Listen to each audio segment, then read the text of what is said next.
Welcome everyone to Sudbury Talks with Gwen Price. And I'm so happy to have as my guest today, Connor LaRocque with Social Rise.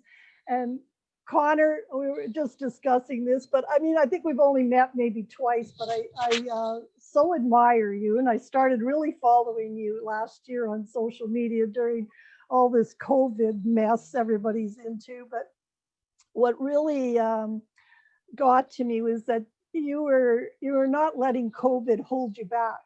You were going full force, doing what you had to do, and I admire it because to me you're young, right? I'm probably old enough to be a grandmother, but anyway, I just love the fact that you're young, you got energy, you're not letting anything hold you back. But maybe just tell me a little bit about yourself. Are you from Sudbury originally? Yes.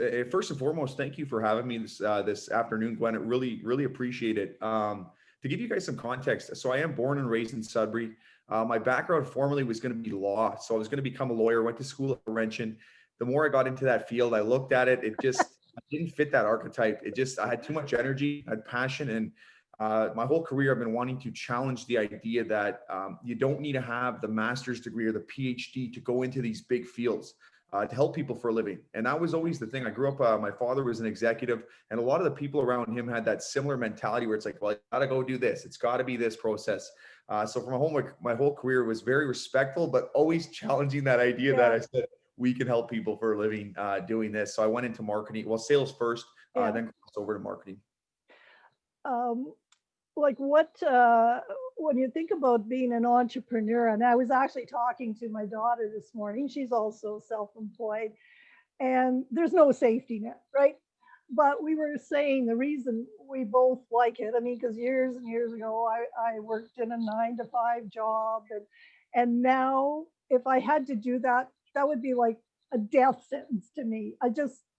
I guess I'm too much of a control freak. I have to be in control of my world, and I have a really hard time when I can't control. Totally. And when you work for somebody else, you're controlled by to some degree, right? And told what to do, when to do it. Is that what attracted you to entrepreneurship? 100%. Like I didn't fit into that archetype. I'm the same. I think all entrepreneurs have that control factor where, in a way, we want to control our destiny. We want to be the people that we carve the path. We like, you take it for instance. It snowed outside last night, and I don't want to go down the snowmobile trail that someone's already went in. I want to kind of go into the wild and feel it out.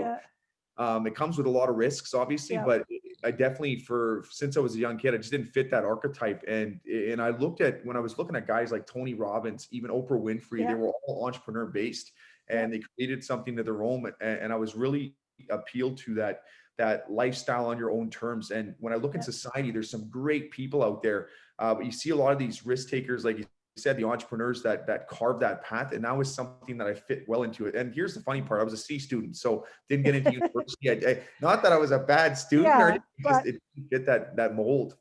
well, and I've discovered over the years, because my generation, I had to get a university degree. College wasn't even, it had to end up with a university degree because that's what you needed. But when I got out into the world, I realized that some of the most successful entrepreneurs I would meet had very little formal education, and some didn't graduate high school.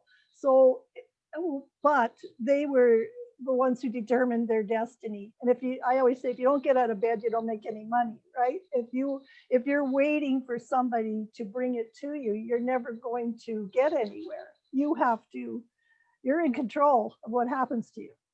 You're 100% right, and that's one of the biggest things. And I was always appealed to that. Where so maybe I wasn't the best from a formal education standpoint, but I really invested in myself. Where you look at some of these books, and I was sitting in a criminal law class one time. I'm reading Rich Dad Poor Dad by Robert Kiyosaki, and I'm Oh like, yeah, this makes a lot of sense. I'm like, it's some of the things he's talking about. And then I look at the entrepreneurs, and for me, one of the biggest things that I was blessed with at the time was I had this energy and this passion, where I would look at guys like Tony Robbins, and people would say, oh, well, he's just on stage doing his yeah, thing, selling whatever. And I realized that the power that most people don't tap into, especially as entrepreneurs and just in general, is communication and selling. I don't even consider it selling, but yeah. helping and having that to be able to broker and move. And it's very important, I find. Well, and I often say, oh, my psych degree is more valuable than my real estate license because most it's relationships, right? It really is not. And people always think that sales is about being hard in your face, being aggressive, being obnoxious, and it's not. It's building relationships and really a lot of my time is just kind of keeping the waters calm when I'm doing my job. But it's because people are so invested in the transaction, of course. But like I say, it's not really what I learned in school helped, yes, but it's also what you learn on your day to day, on the job, doing this. You learn. I learn something new every day. It's true. No, when I was selling, so when I came out of university, I was actually we started a company selling door to door, and it Oh was one of the, wow! yeah, in the freezing cold too. So and we're Oh still paying wow! the alarms, and it was one of the best learning curves ever. Like you get out there, and as soon as you knock on the door, they're like, "Okay, are you preaching the Bible or what are you selling?" Yeah, You don't have that. come in. Yeah, exactly. So it turned into one of those things where you have to learn how to pivot fast and talk.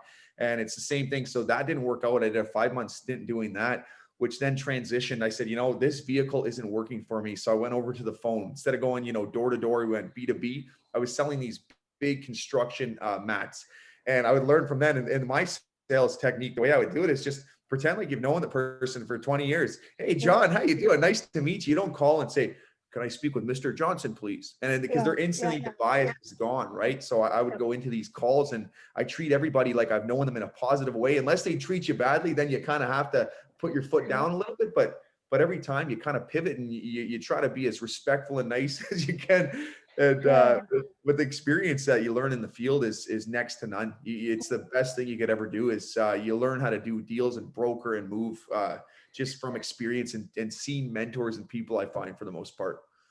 Well, and as I talked about before, I really admired you because I followed what you were doing during all this COVID, and your business, Social Rise, was rising. It was getting bigger and bigger, and you were doing more and more with it. And of course, I love social media.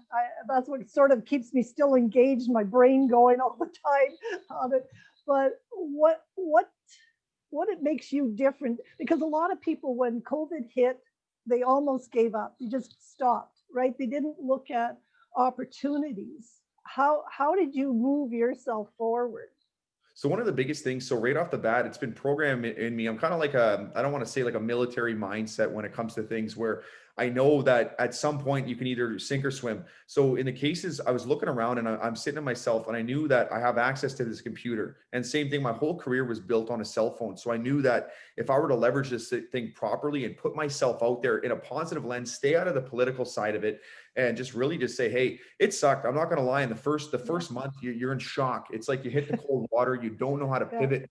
But I started looking. I said, okay, I'm a marketer, so we have access to a lot of resources around the world, whether you're in the U.S., whether in Europe. So I started looking at my options. So right now, for example, if COVID shut down, we couldn't film, but a lot of people needed marketing plans. They needed to turn this device into something that could at least maybe generate another arm for revenue. So I was looking around, and at first, again, you get the shock, and then I just sat there mhm, to myself and I said, you know what?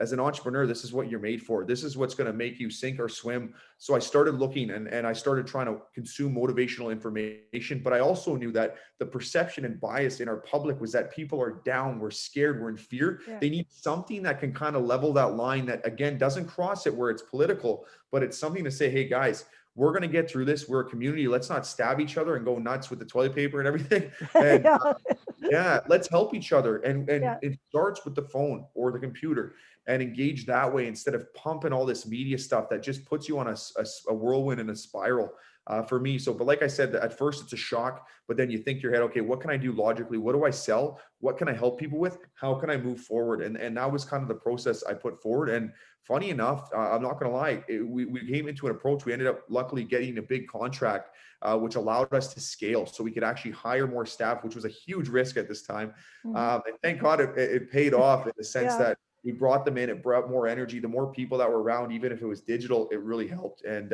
it was just that mentality and that pivot, knowing that at the end of the day, if I don't take control of this, if I don't get that self start and push myself with my partner and our team, that we're going to fail and we won't be here very long. And so I push forward with the offense over defense. I'm all about offense, going, take the shot, move, and Yeah, yeah, yeah, yeah. try to keep going.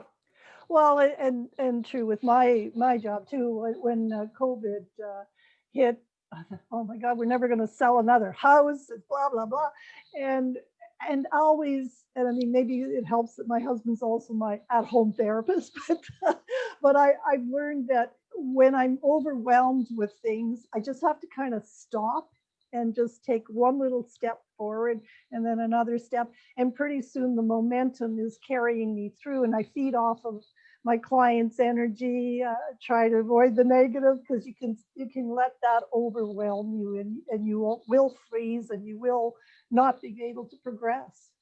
Absolutely. And that's the thing too, is in those times that you got to realize it could be worse. And that's the way I always Yep. think about it, that there is somebody in a worse situation. So in that hard time, I looked down and said, you know what, there's people on the streets right now that they don't even, so they have nowhere to go. Imagine. So yeah, it's hard that I'm stuck. I'm locked in my Yep. house. Can't Yep. really, I'm restricted, but imagine living on the street. And then it puts it into that perspective and perception. And that's really helps me kind of get out of that bubble and say, Connor, smarten up. Yeah. Smarten up. Well, and I often think, and I just was talking to my sister about this whole thing, because when you read some of the stuff on the internet, you get very angry about it. But I often think about our parents' generation, who went through the Depression, and they went through the Second World War, and people went away for years and didn't see their family, and didn't have the connection, and didn't have the social media that we could pick up and connect with people. So I always think I have nothing to complain about. Okay, if I have to do what I have to do, I will do it. But there's a lot of entitlement out there, which gets very, very frustrating for me. It does. It really Yeah, does. In that sense, we all have a voice in the way, but then it turns into where do we draw the line, right? Where people just start stabbing. It yeah, doesn't, there's no goal. It's just everybody's got a voice, and then you're hiding behind a computer and then yeah, we're cooped up, we're mad, and then people yeah, need to make yeah, money, they're uncertain.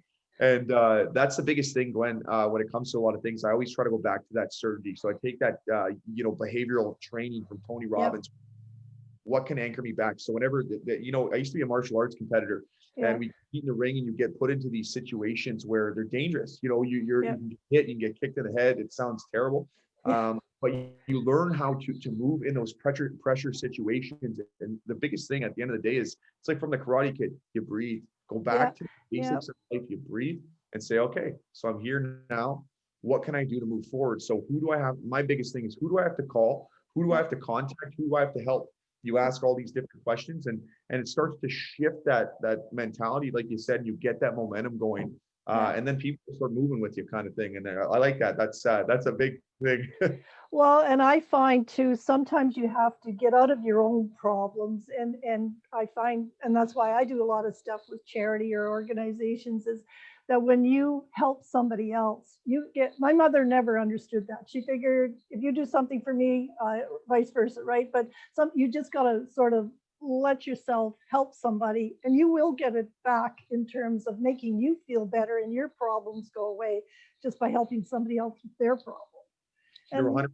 Oh, go ahead. with our clients, we are solving problems for them. No, 100%. I think that's one of the biggest things, and you read about it a lot, where everyone always says that it's like you got to give first. And it never made sense for a long time, until you start to really engage in that philosophy and that lifestyle. Then you realize, you're like, that's the purpose of living, is giving in the sense. And because then it brings that community together, and it gives you that approach, and you evolve as Yeah, a human, essentially. And I really respect that approach. yeah. So you've become a bit of an expert on millennials. What's a millennial? I just know it's a lot younger than me, because I'm a baby boomer, right? So Oh no, that's okay. we're opposite ends of the spectrum, I guess.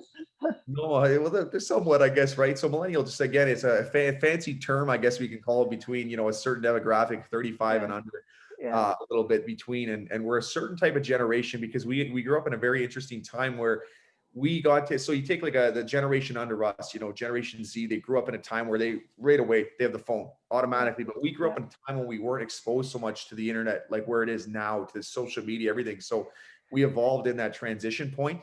So we kind of have a little bit of a different psychology when you think about how we operate and how we interact. Because when I went to school, it was, yeah, they were starting out with the, like, little MacBooks and things like that, but it wasn't traditional education, Yeah. or it was more traditional based education than now, where it's digital, it's interactive, it's changing, it's fluid, it moves. So the whole idea with, I guess, call myself an expert when it comes to that field, is that we operate differently. We're driven by purpose in a lot of ways, whereas the older generation, in a way, it was set a certain way. We didn't have as many terms we can work with. Whereas now people, because of the cell phones and the transition point, we can start our own careers, build our own brands, give ourselves more freedom.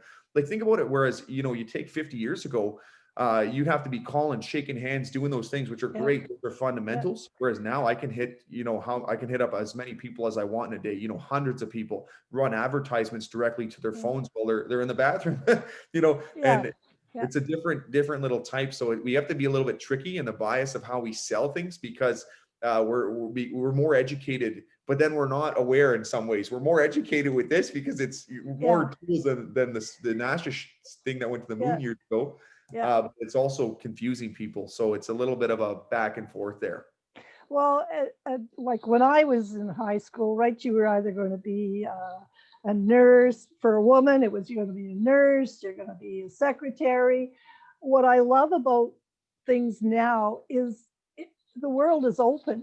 There's so many different occupations we could never even have imagined, and you can be anywhere in the world. And you're right, working out with your phone, working with your computer, and you have the capability of making a lot of money if you do it right, if you don't hold yourself back, right? I love that there's so many opportunities out there. And that's one of the biggest things when COVID hit. At this point, and I don't mean to sound in the wrong tone, but when it hit, actually, when finally, after the splash of cold was over, you realize that there's an insane amount of opportunity out there with this Mhm. thing. And that's the thing, that we're conditioned to look a certain way in society, that it's got to be that traditional carved out path. Path, yep. But what I find is, with the cell phone, it's opened it up. Something I want to tell you, I think is very important, that the business model that we operate with and we run, was a mentor of mine out in California named Cole Hatter. So he calls it for purpose business. So traditionally you have non for profit, so just give Yeah. back, and a for profit, make money. The business model that we're bringing into the future with these millennials and Gen Z, because they want to make their money matter, is this for purpose business model. Means that you Mhm. give a percentage of what you earn, and the more money you bring into your company, the more you're able to impact. And that's something that I really, it excites me, because it shows there's opportunities to give, to grow, and it incorporates everything. So you're not just that greedy CEO trying to just make money, right? Yeah. Or some charity trying to survive. It Yeah. incorporates the whole facet. Well, and you're right about the path, that there was maybe one path you were on, and then COVID hit, and you were still, so many people were still trying to go on that same path and didn't try to change. But what I so admire about people that, okay, they realized they had to have an online presence where they were kind of playing at it but not very serious about it, and so I love that people were able to see opportunities, because there's people that had to change their career because they could no longer do what they were doing, but they left their mind open to see the opportunity, and that's what I love, just but it's hard when you get down into a rut, when you feel like there is no hope. Like, what do? You just how do you talk yourself forward? So one of the first things, and it's happened a lot in business too, where you might lose a contract or a relationship goes south, and not intentional, but there's a lot of performance-based relationships, especially when you deal with big corporation companies, whatever it Yeah. is. One of the biggest things when I take that first initial hit is that I look back and I ask myself the first question. So what can get me back? What can I get me out of that state? That's number one. So Yeah. your state controls your vibe and how you move. And Yeah. so I go back to that pain and pleasure. So what can get me back into a positive state? I don't stay there. Biggest thing is I try to call people that can pull me up. I like the saying, as much as it's bad sometimes, is show me your friends, I'll show you your future, in a way. So that Yeah. you got to find somebody that's again on a platform or something that can pull you up. And it's been a philosophy of my life, is when somebody falls, you pull them up, pick them back up. And I get that perspective where, so example, like if I've taken the hit, well, for me, I operate really well when I have multiple things on the go. If it's just one big project or something, it's not enough. I don't get fulfilled from that. So I look for something that, what's the next big opportunity? Can we do an event? Can I contact this person? So I start to call people, and whether, even if it's my father, my mother, my brother, really, my brother in my career, I'm not going to lie. My brother's had a crazy upbringing, very, very wild story as a pro hockey player.